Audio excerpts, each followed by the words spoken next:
Medtem pa niso potihnile tudi govorice o novem vrhu Luke Koper. Ponedeljek se bodo na izredni seji sestali nadzorniki, predvidena pa je tudi izredna skupščina, tako da zamenjava vodstva je zelo možna. V javnosti je nedavno pricurljala informacija, da se za položaj, ki ga zdaj zaseda Dragomir Matić, zanima tudi državni sekretar na Ministrstvu za infrastrukturo Jure Leben. In čeprav je ta govorice zanikal, smo izvedeli, da se je zadnjega oktobra neuradno sestal z zelo širokim krogom zaposlenih v Luki Koper in se z njimi pogovarjal o različnih aktualnih vprašanjih. Dobrodošli nazaj. V SMC, kjer se vidni posamezniki očitno vse bolj zavedajo, da jih je svetlo vodenje hipermoralnega in multietičnega premierja Cerarja pripeljalo v položaj, da se bodo krčevito borili za ponoven vstop v parlament, se obeta spopad titanov za Luko Koper. Na eni strani čudežni deček SMC Jure Leben, ki je ubranil drugi tir na referendumu, na drugi strani pa veliki spletkar iz zakulisja, na sceni poznan kot Cerarjev Golobič, Aleksander Kišeljević, oziroma popularno Kešo. Z nami sta še vedno Rado Pezdir in Ivan Simič. Rado, Ivan, kako pomembna je Luka Koper za slovensko gospodarstvo? No, je to treba sploh spraševati. Ja, lej, lahko odgovoriš, da ne boš odgovoril. Ne? Izjemno pomembna je. Ne? Mislim, če ne drugega smo se to po drugem motivu definitivno vsi naučili. Ne? Še ta zadnji na ulici razume, da interes Luke Koper lahko premakne absolutno celo državo. In tudi gre za podjetje, ki je izjemno finančno močno, stabilno, penetrira v različne podsektorje ekonomije. In tukaj zgodba nedvoumna, usvojiti Luko Koper je primat. In veš, Luka Koper je bila narejena z akcijo službe državne varnosti, kar pomeni, da je podjetje posebnega primera in posebne pozornosti in kot tako je tretirano že od venomer. Ti si nekaj analiziral, Rado, tudi te navezave, pa lastništvo, pa tako naprej, ne? Ja, v bistvu je pa meni bolj zanimiv prekuc te zgodbe, kajti mi smo navajeni na bitke za kadre oziroma za vodenje Luke Koper. To ni nenavadno, to se dogaja z vsako vlado in tudi ni nenavadno, da se iz vrhov slovenske politike izvaža ljudi v Luko Koper. Tistega, česar mi nikoli v javnosti nismo analizirali, je, kakšno je v bistvu kapitalsko zaledje v Luki Koper in poslovne povezave. In v zvezi s prvo temo je zelo zanimivo pojasniti, da Luka Koper je zelo močno povezana z offshori na otoku San Vincent in Grenadin. Vi imate na primer podjetje TOC, kjer je solastnik Luka Koper, in še Chemiplast in še eno podjetje. In lastnik tega Chemiplasta je Excelsior iz San Grenadina in Vincenta, iz mesta Kingstown. In je registriran na istem naslovu kot še 3 podjetja. 2 podjetji sta v Sloveniji delovali, pa sta jih ATVP in Banka Slovenije prepovedala, ker sta tržila finančno piramido. 4. podjetje je pa Nika Shipping, ki pa ima podružnico v Luki Koper. Se pravi, to je neko zaledje, ki če se sprašujemo, kam bi lahko šel denar iz Luke Koper kot motiv za osvojitve Luke Koper, jaz mislim, da se je za pogledati na to hišno številko. Ker vsaj iz primera Toure SA vemo, da se je na isti hišni številki v Luksemburgu zbrala cela množica offshore-ov, ki so bili med seboj povezani. Gre za Zavrla, gre za Petana, gre za Pušnika, gre še za ostale zgodbe. Drug lastniški krak, če se spomnite, je obstajal podjetje Adria Fin, ki je bil hčerinsko podjetje Istra Benza in Luke Koper. Adria Fin je bil lastnik podjetja Hestia, kjer je bil solastnik KB 19.9. Se pravi, to je Safti 2.0. Tukaj je ogrodje, v katerega se nihče ne upa vtrakniti in se bojim, da bomo dobili spet samo zgodbo o temu, kdo hoče zavojevati Luko Koper, ne pa kako so kapitalski interesi strukturirani in kam denar teče. A je pa možno, Ivan, da ravno tem kapitalskim interesom ni v interesu, da bi prišel nek nov človek, recimo Jure Leben, pa počistil s temi povezavami? Vprašanje je, mislim, za mene je nesprejemljivo, da nekdo vlada že 3 leta, pa te zadeve še ni počistil, kajti vsa nakazila, ki grejo iz Luke Koper, kamorkoli gredo, se vidijo, torej morajo iti preko računov in Banka Slovenija, pa kdo drugi to vidi. Pomeni, nihče me ne bo prepričal, da sedanja vlada vse to, kar je Rado povedal, ne ve, kajti tudi sam vem določene zadeve in ko to vse slišiš Ja, zato si pa v VV faktorju, ker veš. Ko vse to slišiš in ko se, recimo mi danes o tem pogovarjamo, ker se o tem nihče druge ne pogovarja, vidiš, da vse te zgodbe, ki jih je objavilo Delo, so nepomembne in malenkostne, glede na to, kaj se dogaja, kje druge. In jaz Luko Koper gledam, to je podjetje, katero rabimo in katero mora ostati v slovenski lasti, ker to je tudi, bom rekel, naša pot za naprej. Ampak vidim pa, da že zadnjih nekaj let, torej že zadnjih nekaj 10 let, pa odkar je šel Bruno Korelič, se skozi ves čas nekdo bori, kdo bo direktor Luke Koper, ker vsakdo misli, da tam pa zasede neko pomembno pozicijo. Vse to, kar je povedal Rado, pomeni tudi lahko na nek način nadziraš te zadeve in se povezuješ. In to je tisto, kar je pa nepravilno. Tudi če nadzorne svete nenehno menjajo. Zdaj hočejo direktorja zamenjati Matiča, ki, kolikor sem bral in kolikor sem spremljal, je delo v redu, rezultati so dobri, ampak zmeraj nekdo reče, rezultat bi lahko bil še boljši, lahko bi bil tudi še slabši. In normalno izteka se, bom rekel, neki rok tej vladi in mogoče si nekdo želi pa zagotoviti neko delovno mesto za bodočnost, da bi na temu mesto ostal, ampak vemo tudi v preteklosti, kako je bilo, ko je bil Gašpar, ko je tudi prišel na to delovno mesto, ko je prišla nova vlada, ga je zamenjala. In tako se bo tudi zgodilo sedaj, če bo ta vlada postavila svojega človeka, ga bo naslednja zamenjala. To pomeni, ampak kar je najhujše od vsega, vse to plačujemo davkoplačevalci, ki to gledamo, zmeraj se izplačujejo neke odškodnine, nihče se okrog tega ne sekira in to je pravim, da je največja težava in zato pravim, da bi moral biti v Luki Koper v nadzornem svetu tudi nekdo od davkoplačevalcev, ne pa od vlade.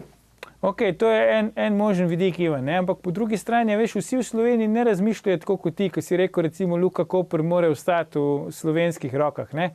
Imamo tudi ljudi, tudi v vrhu, svetovalce, čist bliz premierja Mira Cerarja, ki si po dostopnih informacijah močno prizadevajo, da Luka Koper ne bi ostala v slovenskih rokah, pa bi šla recimo v nemške roke, ne?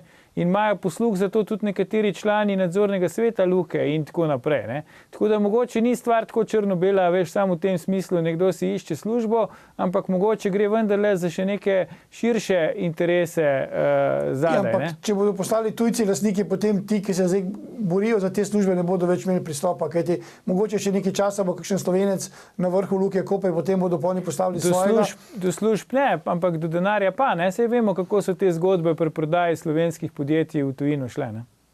Ja, ampak oni morajo to prijaviti v Sloveniji. Ja, to so, mislim, da doskrat so bili glavni problemi tega, da so bili kupci neznani ali pa da so bili slamnati kupci in je zadeva naprej potovala, ker nimaš samo v vladi ljudi, ki so za privatizacijo Luke Koper, ti jih imaš še celo v studiu. Ok, dobro, se to ni problem privatizacije, ne? Zdaj imamo dva ločena vprašanja sta, ne? Eno je pač vprašanje privatizacije, drugo je pa vprašanje načina privatizacije, ne? In časa, in kupnine, in tako naprej, ne? To je tisto, kar mene skrbi, ne? Jaz imam vedno raje, da človek, kakorkoli že obračamo, ne?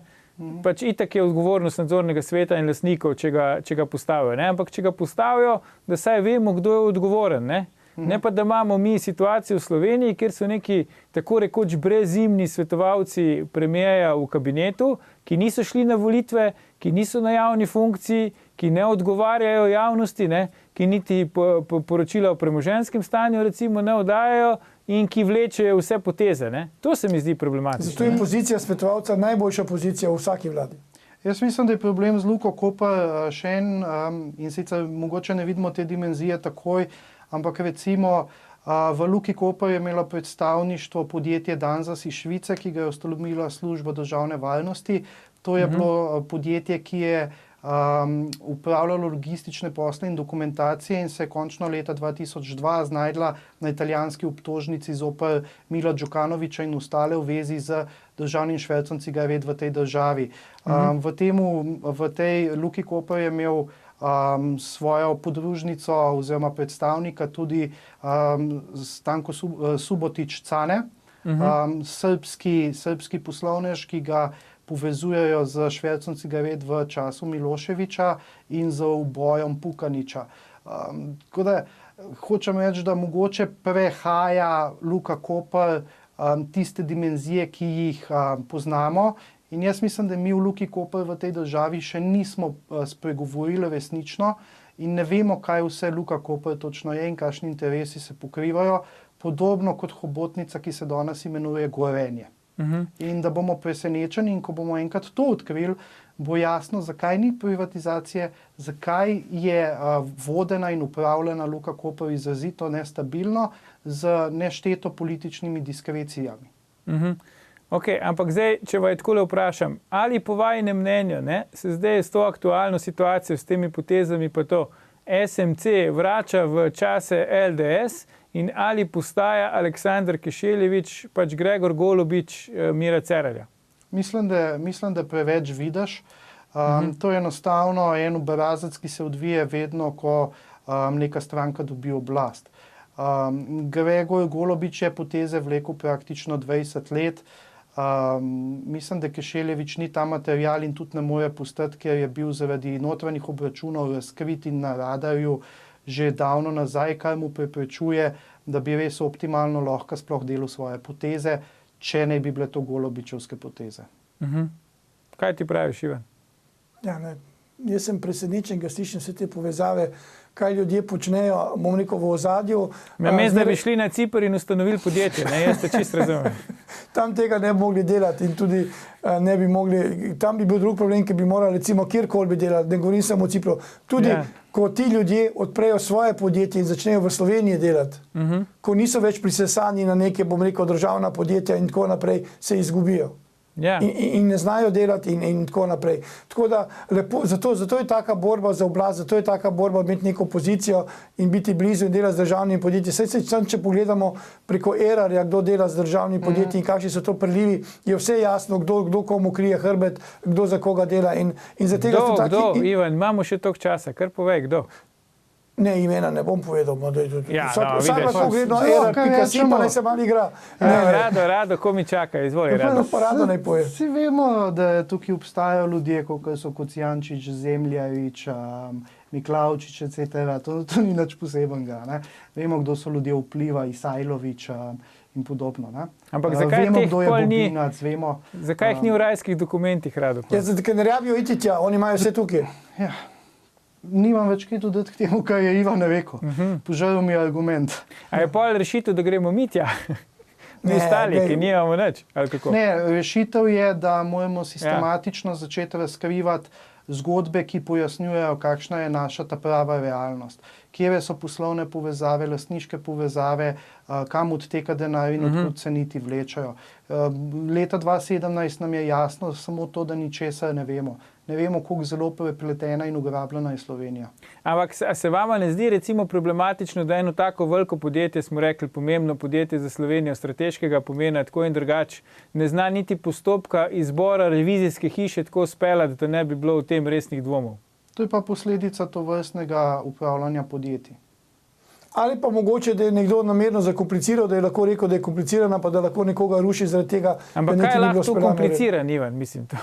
Jaz samo hočem reči, da ne verjamem nobeni zgodbi, ko nekdo reče, da je nekdo nekaj spregledal, pa nekaj ni naredil. Kaj pa, če je nekdo namerno mu tako pripravil, da se je to zgodilo? Tako da, to so samo zgodbe, ki se potem, tako kot mene vržejo v mediji, da se lahko o meni govori, zadnji pa to, ker poslušam Radota, zdaj niti ne upam več ven na ulico, iti do avta.